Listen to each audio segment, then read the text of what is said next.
Immerse yourself in the profound insights offered by Father Chuck Belmonte as he delves into daily reflections on various gospel passages from the Bible. August 9th, Friday. Should I persevere in the struggle to please God? St. Arsenius lived between the 4th and 5th centuries. He was a dignitary of very high rank in the Roman Empire.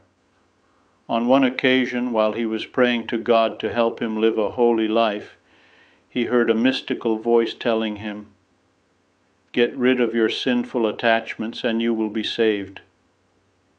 He did so and entered a monastery, but after he had become a monk, the voice told him, "Arsenius, be silent and pray in the silence of the chapel." So he did. The monk grew in holiness, and the faithful traveled from far and wide just to listen to his teachings or some helpful advice. All this wisdom came to him from God. St. Arsenius once again heard the mystical voice commanding him, "Persevere in the struggle. Come, I want you to see what many people are doing." The obedient monk came and saw three scenes. In the first scene, he saw a man chopping wood, tying it up in a heavy bundle, and trying to carry it on his back without success. Strangely enough, this prompted him to cut more wood and add it to the first bundle, only to try to carry it again without success. This action was repeated again and again. He then spotted another individual drawing water from a well and pouring it into a nearby water tank. The tank had a hole in the bottom that connected to the well, so all the water immediately returned to the well, the source. Later he saw two men on horseback trying to get a huge beam through the door of a church, sideways, in such a way that it would never fit.